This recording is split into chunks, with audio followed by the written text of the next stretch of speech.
Hello दोस्तों, आज की कहानी है जिम्मेदारी। बात उस समय की है जब मैं 8वीं क्लास में पढ़ रहा था। शाम का समय था। मैं घर पर पढ़ाई करने के बाद टहलने के लिए निकला था। हमारे गांव के बगल से रेलवे लाइन गुजरती है। मैं उसी तरफ घूमने निकल पड़ा। कुछ दूर आगे जाने पर छोटे बच्चों की टोली उछल कूद करते हुए रेलवे लाइन की तरफ से वापस आती नजर आई। बच्चों की टोली मेरी बगल से गुजरी तो मैंने एक बच्चे के मुंह से सुना, ट्रेन पलट जाएगी तो हम सब उसमें बैठ जाएंगे।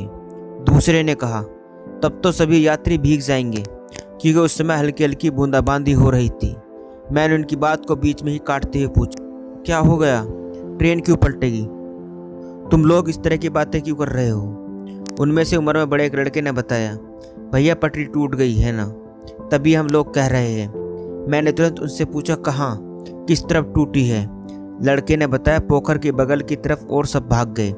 मेरे दिमाग में प्रश्न कौंधा, क्या ये सब सही कह रहे हैं? अगले ही मैंने रेलवे लाइन की तरफ अपने कदम बढ़ा दिए।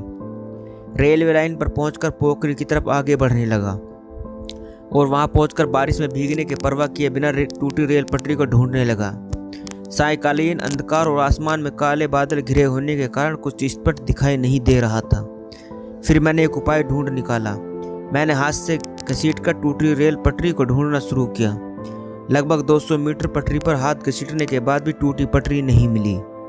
मैं हताश नहीं हुआ और दूसरी पटरी पर उसी तरह से ढूंढते हुए आगे बढ़ने लगा। लगभग 50 मिनट घसीटने के बाद मैं टूटी रेल पटरी को ढूंढने में सफल हो गया।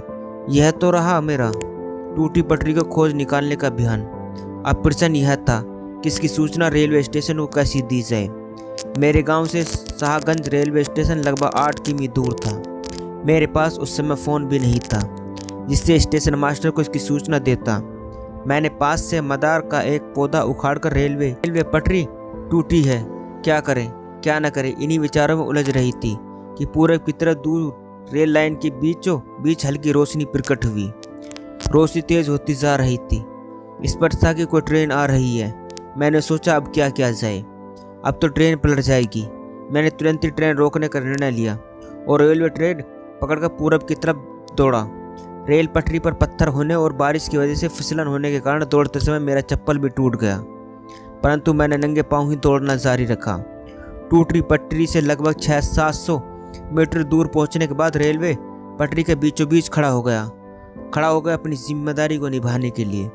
मैंने अपनी लाल टी शर्ट उतारकर हाथ में ले लिया। तब तक ट्रेन भी काफ़ी नज़दीक आ चुकी थी। मेरा हृदय रेलवे इंजन से भी तेज़ गति से धड़क रहा था। मैंने फिर भी धैर्य के साथ हिम्मत बांधे रखा। ट्रेन एकदम से मेरे सामने आ गई। मैं जोर से चिल्लाता पटरी के बगल में कूद गया। जाओ, सब मरेंगे।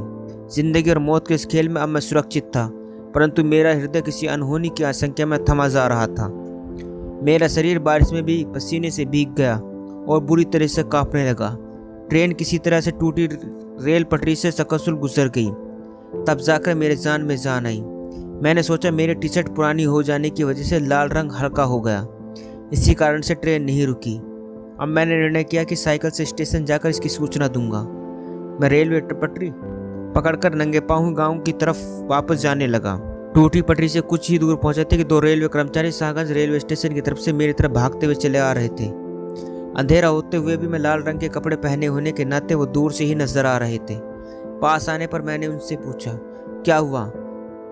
तो हाँफते हुए दोनों बोल पड़े, भैया कहीं पटरी टूटी है क्या? मैंने जवाब दिया, हाँ टूटी है, परंतु बिना किसी उपकरण के क्या पटरी पर लेटकर उसे ठीक करोगे?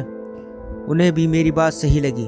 उनमें से एक वापस पास में बने उपकरण स्टोर की तरफ भागा और दूसरा मेरे साथ टूटी पटरी देखने चल पड़ा। नंगे पाँव चलने में मुझे काफ़ी कष्ट हो रहा था और ऊपर से बारिश की बौछार भी, परंतु मुझे तनिक भी गम नहीं था, क्योंकि मैं अपनी जिम्मेदारी जो बाखूबी निभा रहा था। मैंने पटरी के बीच में पहचान के लिए लगाए मादार के पौधे से टूटी पटरी का तुरंत ही पहचान कर लिया। मैंने उस रेल कर्मचारी से पूछा, आप लोगों को कैसे सूचना मिली? उसने बताया, हमें स्टेशन मास्टर द्वारा सूचना मिली और स्टेशन मास्टर को सूचना रेलगाड़ी के उस ड्राइवर ने दी थी जो ट्रेन अभी स्टेशन की तरफ गई। ये प्रश्न जो काफ़ी देर से मुझे परेशान कर रहा था। मैंने उससे पूछा, भैया टूटी हुई पटरी से ट्रेन कैसे सकुशल पार हो गई? उसने कहा, पटरी इस तरह टूटी है कि अगर ट्रेन पश्चिम की तरफ से आती वैसे ही पलट जाती। फिर मैंने पूछा। मैंने पटरी के बीच में खड़ा होकर ट्रेन को रोकने का प्रयास किया था, परंतु ड्राइवर ने ट्रेन क्यों नहीं रोकी। उसने जवाब दिया, रात में ट्रेन अक्सर लूट ली जाती है, इसलिए ड्राइवर ने रोकने का संकेत देने के बावजूद भी ट्रेन नहीं रोकी थी। कुछ देर बाद दूसरे कर्मचारी भी उपकरण लेकर आ गए।